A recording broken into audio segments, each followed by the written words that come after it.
مفتی صاحب نے اللہ کی حدوں کو بیان فرمایا، اللہ کی حدیں اور اللہ کے قوانین بیان فرمائے۔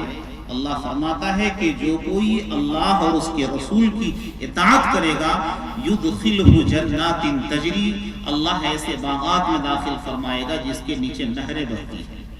وَذَلِكَ الْفَوْزُ الْعَظِيمُ، اور یہ بہت بڑی کامیابی ہے۔ وَمَنْ يَعْصِ اللَّهَ وَرَسُولَهُ، اور جو اللہ اور اس کے رسول کی نافرمانی کرے گا يُدْخِلْهُ نَارًا خَالِدًا فِيهَا، تو اللہ ایسی آگ میں داخل فرمائے گا جس آگ میں وہ ہمیشہ ہمیشہ رہے۔ وَلَهُ عَذَابٌ مُهِينٌ، اور اس کے لیے ذلت والا عذاب۔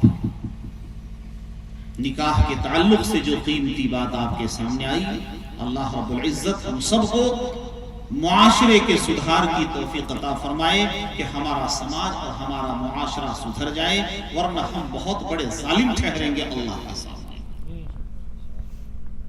میرے بزرگوں، ایک دوسری آیت میں آپ کے سامنے تلاوت کر کے اس کا مختصر سا ترجمہ پیش کر کے آپ کے سامنے صلاۃ و سلام کے ساتھ ہم سب یہاں سے رخصت ہو جائیں گے۔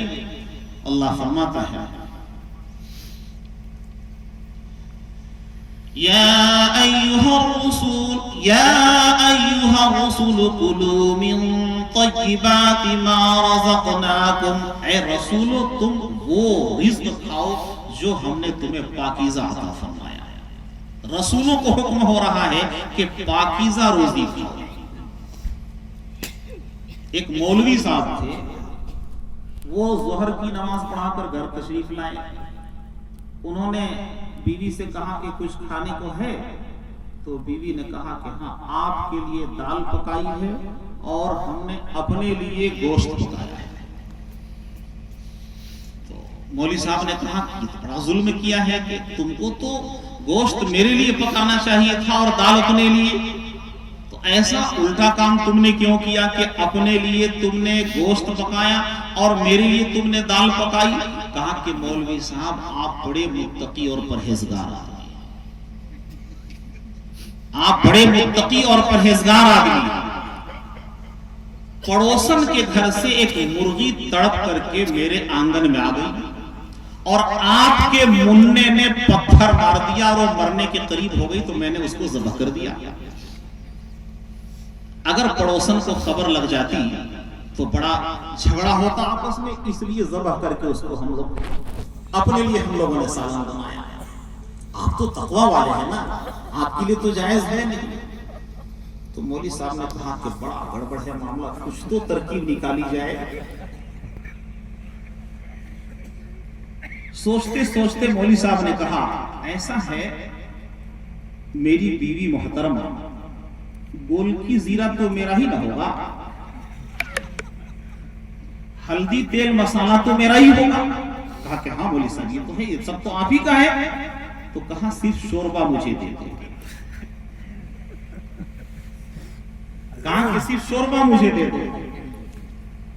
تو بیوی نے پتیلا اٹھایا اور ایک برتن میں شوربہ گرانا شروع کیا۔ تو شوربہ گراتے گراتے ایک دو بوٹی گر گئی۔ اب دوبارہ اس برتن کو اٹھا کر کے بیوی بوٹی چھانٹ کر کے ہٹانے لگی۔ مولوی صاحب نے کہ کیا کر رہی ہو؟ کہا کہ مولوی صاحب آپ تقوی والے ہیں نا، بوٹی گر گئی اس کو ہٹا رہی ہیں۔ کہا خود سے نہ آئی ہے،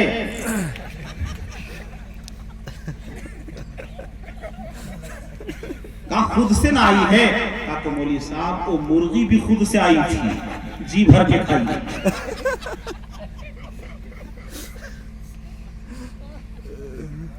تو مولوی صاحب لوگ ہیلا تلاش کرتے، آپ ہیلے اور بہانے مت تلاش کرتے، اور جو ہوتا ہے اللہ کے کرنے سے ہی ہوتا ہے، یہ بھی آپ جانتے ہیں، جو ہوتا ہے اللہ کے کرنے سے ہی ہوتا ہے۔ ایک چھوٹا واقعہ اس پر بھی سنا کر بات کو ختم کروں۔ ایک بادشاہ تھے، ان کی انگلی کٹ گئی، دربار میں حاضر ہو کر کے وزیروں کے سامنے کہا کہ آج میری انگلی کٹ گئی۔ ایک وزیر نے کہا جو ہوتا ہے اللہ کی طرف سے ہوتا ہے، جو ہوتا ہے اللہ کی طرف سے تو ہوتا ہے۔ تو بادشاہ بڑا خفا ہوا کہ تم نے کہا کہ اللہ نے جو چاہا اچھا کیا، میں تم کو وزارت سے برخاست کر دیا۔ اس وزیر کو بادشاہ نے برخاست کر دیا۔ اتفاق سے بادشاہ کو شکار درپیش ہوا. شکار کے لیے وزیروں مشیروں کے ساتھ بادشاہ جنگل میں گیا. جنگل میں جانے کے بعد بادشاہ اپنے گھوڑے پر سوار تھا. اس نے ایک شکار پر نظر دوڑائی, دیکھا کہ ایک شکاری جانور ہے تو اپنا گھوڑا تیز دوڑا دیا, اور اپنا گھوڑا تیز دوڑا کر کے آگے بڑھا تو اپنے وزیروں اور مصاحبوں سے دور ہو گیا, سناٹے میں ہو گیا. تو کچھ ڈاکوؤں کی ایک ٹولی مل گئی آگے. ڈاکوؤں نے کہا کہ چل, بہت اچھی بات ہے کہ ہم کو شکار مل گیا. ڈاکوؤں نے روکا. بادشاہ نے سوچا کہ اب تو میرے ساتھ کوئی مقابلہ کرنے والا ہے نہیں, اب تو میں مارا جاؤں گا, اکیلا کیا کروں گا. لوگوں نے کہا کہ اس کو پکڑو. وہ لوگ ناچنے لگے, خوشیاں منانے لگے, چلو آج اپنی دیوی کے لیے بھیٹ چڑھانے کے لیے ایک شخص مل گیا. بادشاہ بڑا ڈرا. ڈاکوؤں کے سردار نے کہا پہلے اس کا پورا کپڑا کھولو, دیکھو اس کے جسم میں کہیں داغ دھبا تو نہیں ہے. اگر کوئی داغ ہوگا تو یہ عیبی ہے, یہ بھیٹ نہیں چڑھے گا. جب اس کے جسم کو دیکھا گیا, چیک کیا تو دیکھا کہ اس کی انگلی کٹی ہوئی ہے.